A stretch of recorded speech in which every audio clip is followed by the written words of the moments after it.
എന്നിട്ട് പ്രണയം ആരോട് എപ്പോ എവിടെ വെച്ച് എങ്ങനെ പറഞ്ഞു?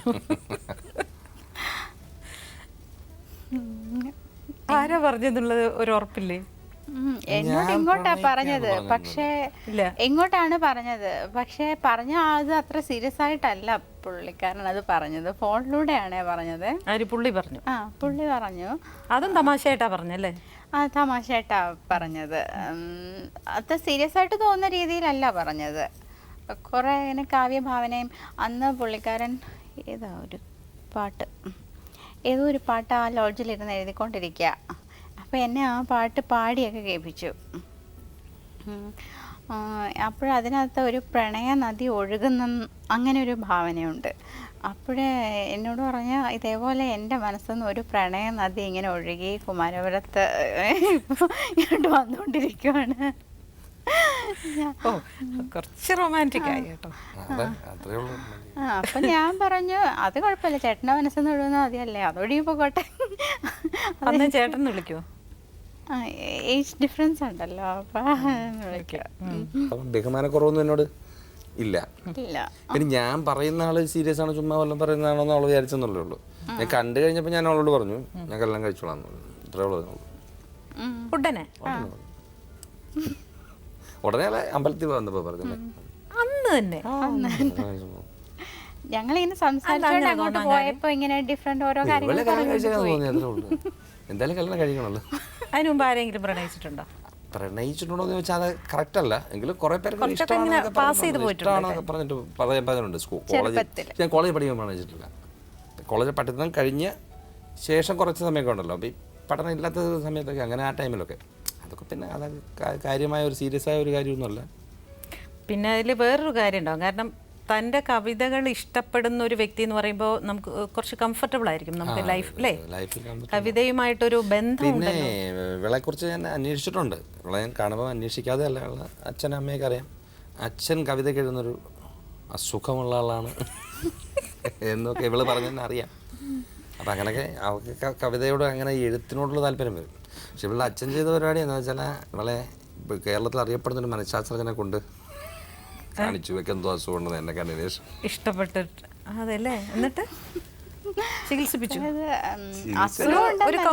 കൗൺസിലിംഗ് പിന്മാറണം എന്നുള്ള രീതിയിൽ. എന്താണ് ഈ കവി ആയതുകൊണ്ട് മാത്രമാണ്? അതൊരു സ്ഥിര വരുമാനം ഇല്ലാത്ത ഒരാളാണ്. മോശമായിട്ട് ഒരുപാട് അഭിപ്രായം വരുള്ളൂ. എഴുത്തുകാരെ കുറിച്ച് പൊതുവെ എല്ലാവരും പറയുന്ന വെള്ളമാണ് തുടങ്ങിയ ഇങ്ങനെയുള്ള മോശപ്പെട്ട അഭിപ്രായങ്ങളൊക്കെ പുള്ളിയോട് പറഞ്ഞു കൊടുക്കുകയോ ചെയ്യുള്ളൂ. അതൊക്കെ കേട്ടപ്പം ഒരു മദ്യം വിൽക്കുന്ന ആള് പോലും തൻ്റെ മകളെ ഒരു മദ്യപാനി കല്യാണം കഴിക്കണമെന്ന് ആഗ്രഹിക്കുന്നില്ല എന്നുള്ളതാണല്ലോ സത്യം. മക്കളുടെ ജീവിതം സെക്യൂറാണ്. അവളുടെ അച്ഛനെ നമ്മൾ കുറ്റം പറയുന്നില്ല, പക്ഷേ പുള്ളി വളരെയധികം മാനസികമായിട്ട് എതിർത്തിരുന്നു. മാത്രല്ല സന്യാസവും അങ്ങനെ അതെല്ലാം വിട്ടുപോയി. 22 വയസ്സായപ്പോൾ ഇവിടെ വിട്ട് ഞാൻ ഒന്ന് വടക്കേന്ത്യയിലൊക്കെ കറങ്ങി. ആ കറക്കത്തിനിടയ്ക്ക് സന്യാസമൊക്കെ സ്വീകരിച്ചു. എന്താ അങ്ങനെ തോന്നാനുള്ളത്? സീരിയസ് ആയി അങ്ങനെ സന്യാസം ചെയ്യാൻ നമ്മൾ ഈ ചെന്നപ്പെടുന്നവരുടെ ഒരു മേഖലയാണ്. ഒരുപക്ഷെ ചേച്ചി ചെന്നപ്പെട്ടാലും അങ്ങനെ ഒരു നണ്ണായി തീർന്നേനെ. മീൻസ് അതൊരു ജീവിതത്തിൽ നമുക്ക് ഒന്നും ലക്ഷ്യം വെക്കാൻ പറ്റാത്തൊരു കാലഘട്ടത്തിലാണ് എൻ്റെ ചെറുപ്പം തുടങ്ങുന്ന കാലം. പഠിച്ചിട്ട് പ്രത്യേകിച്ച് ഒരു ഗുണമില്ല. ഇപ്പോഴത്തെ ചെറുപ്പം അങ്ങനെയല്ല. ഇപ്പോഴത്തെ ചെറുപ്പത്തിന് വ്യത്യാസമുണ്ട്. ഇപ്പോഴത്തെ ചെറുപ്പത്തിന് ഓപ്ഷൻസ് ഉണ്ട്. ഇന്ന് നമ്മളിപ്പോൾ 10ാം ക്ലാസ് പാസ്സല്ല, ഒരു ഡിഗ്രി വരെയുള്ള അല്ലെങ്കിൽ ആ പ്രായമുള്ള പിള്ളേർക്ക് ഇന്നത്തെ ഓപ്ഷൻ അല്ലല്ലോ അന്ന് ഡിഗ്രിക്ക് പോകുന്നു, പഠിക്കുന്നു, അല്ലെ പോയി എന്തെങ്കിലും ചെയ്യാം, എന്തുവരെ ആവാം, ഒരു ക്ലർക്ക് ആവാം അല്ലേ, അതൊക്കെ വരെയല്ലേ ഉള്ളൂ ഒരാളുടെ ജീവിതം. അപ്പം ഞാനങ്ങനെ PSC ടെസ്റ്റ് എഴുതാം അല്ലെങ്കിൽ അങ്ങനെയുള്ള ചിന്താഗതിയെ അന്നേ വിട്ടിട്ട് എൻ്റെ ലൈഫ് വേറൊരു വഴിക്ക് അങ്ങനൊരു ചെന്നുവിടുമായിരുന്നു. ഒരു ആക്സിഡൻ്റലി ചെന്നുപെട്ടതാണ്. ആന്ധ്രയിൽ വെച്ചൊരു ആളിനെ, ഒരു ഗുരുവായ ഒരാളിനെ കടന്നു, ആളിനെ കൂടെ അങ്ങ് പോവുകയും ചെയ്തു. വടക്കേ ഇന്ത്യയൊക്കെ കറങ്ങി പിന്നെ സന്യാസിയായിട്ട് വന്നു. അപ്പോൾ വീട്ടിൽ എന്നെ കല്യാണം കഴിപ്പിക്കണം എന്നൊക്കെ ചിന്തിക്കുന്നൊരു കാലഘട്ടത്തിലാണ് ഇവളെ കണ്ടുമുട്ടുന്നത്. അപ്പോൾ അപ്പം കല്യാണം കഴിക്കാമെന്ന് ചോദിച്ചു ഇവളെ. അപ്പോൾ ഞാൻ പറഞ്ഞു, വീട്ടിൽ ചെന്ന് പറഞ്ഞു എനിക്കൊരു പെണ്ണെ ഇഷ്ടമാണ്. അപ്പോൾ അവർക്ക് പെട്ടെന്ന് ഏതാണ് എന്താണെന്ന് ഒക്കെ നോക്കുമല്ലോ. അപ്പം അത് പിന്നെ അന്വേഷിച്ച് നോക്കാം ഏതാണ്. അപ്പം ഇവളോട് സംസാരിക്കുക വെച്ചാൽ പിന്നെ ഫോണിൽ ഇവളെ സംസാരിക്കും. പിന്നെ അവരെ കയ്യിലൊക്കെ എടുക്കാനുള്ള വിദ്യയൊക്കെ അവർക്ക് അറിയാം. അതുകൊണ്ട് പിന്നെ എനിക്ക് പക്ഷേ ഇവരെ കൈയിലെടുക്കാൻ പറ്റിയില്ല.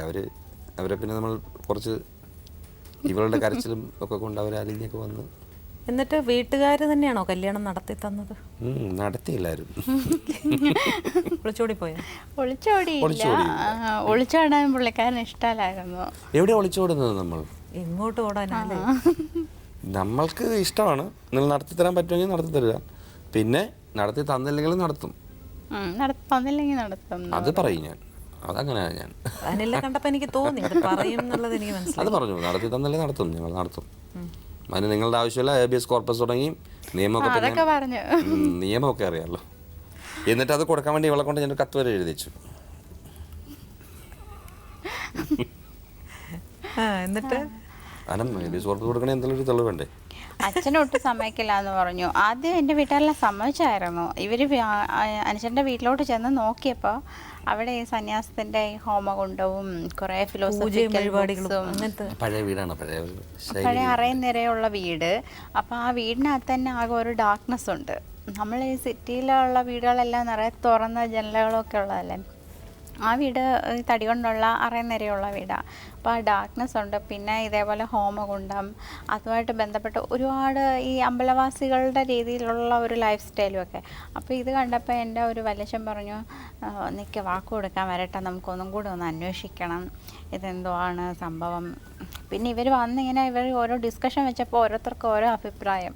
ഇത് LLB തന്നെ ആണോ, ഇത് അവളെ അങ്ങനെ തെറ്റിദ്ധരിപ്പിച്ചതായിരിക്കും, ഇതിന് ഈ ഏജ് തന്നെ ആണോ, ഈ ലെവലിലൊക്കെ പോകണമെങ്കിൽ ഈ പ്രായമുള്ള ഒരാളിന് എന്തായാലും ഈ ഒരു ലെവലിൽ. ശരിയാണ്, ഞാൻ ഈ സന്യാസിയായിരുന്നൊക്കെ പറയുന്ന ആൾക്കാർ പറഞ്ഞു കൊടുക്കുമല്ലോ.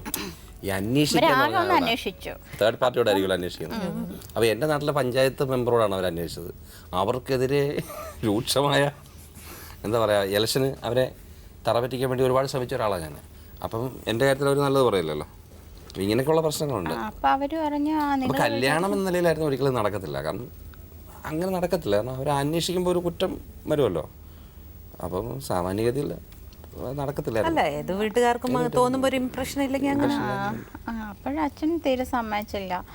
അപ്പോൾ ഞാനിങ്ങനെ കരയുകയും പറ്റത്തില്ല, ഇതന്നെ വേണം എന്നൊക്കെ പറഞ്ഞപ്പോൾ ഇവർ ഇതേപോലെ സൈക്കോളജിസ്റ്റിൻ്റെ അടുത്ത് കൊണ്ടുപോയി. അപ്പോൾ സൈക്കോളജിസ്റ്റ് പറഞ്ഞു, എന്തായാലും ഇറങ്ങിപ്പോകുന്നെങ്കിൽ പൊയ്ക്കോ, പക്ഷേ അടുത്ത ചൊവ്വാഴ്ച വന്ന് എന്നെ കണ്ട് സംസാരിച്ചതിന് ശേഷമേ പോകാവൂ, അതുവരെ എങ്ങനെയെങ്കിലും ഒന്ന് ക്ഷമിച്ച് നിൽക്കണം എന്ന് പറഞ്ഞു. ഞാൻ വീട്ടിൽ വന്നിട്ട് പറഞ്ഞു, ഞാൻ ഇനി അങ്ങോട്ട് എന്തായാലും പോകത്തില്ല, എനിക്ക് സംസാരമൊന്നും ഇഷ്ടപ്പെട്ടില്ല, ഞാൻ ശരി കല്യാണം ഞങ്ങൾ കഴിക്കാതിരിക്കാം, വേറെ ഒരു കാര്യം ഇനി ഞാൻ പഠിക്കാനും പോവില്ല, കല്യാണം കഴിക്കാനും ഒന്നിനും എന്നെ എനിക്ക് കിട്ടത്തില്ല, ഞാൻ ഈ വീട്ടിൽ തന്നെ ഇരിക്കും, അല്ലാതെ ഇനി ഒന്നിനും വരത്തില്ല എന്ന് പറഞ്ഞു. പിന്നെ എൻ്റെ കരച്ചിലൊക്കെ കണ്ട് പിന്നെ അമ്മയുടെ അടുത്ത് അമ്മയ്ക്കൊരു സംശയമുണ്ട്, ഞാൻ ഇനി കൂടെ പോയി കളയുമോ. അപ്പം അമ്മയാണെങ്കിൽ 12,000 സ്റ്റാഫ് ജോലി ചെയ്യുന്ന ഒരു സ്ഥലത്ത് ജോലി ചെയ്യുന്ന ആളാണ്. ഞാൻ അങ്ങനെ എങ്ങാനും പോയാൽ പിന്നെ അമ്മയ്ക്ക് അവരുടെ മുന്നിലോട്ട് പോകാനേ പറ്റത്തില്ല.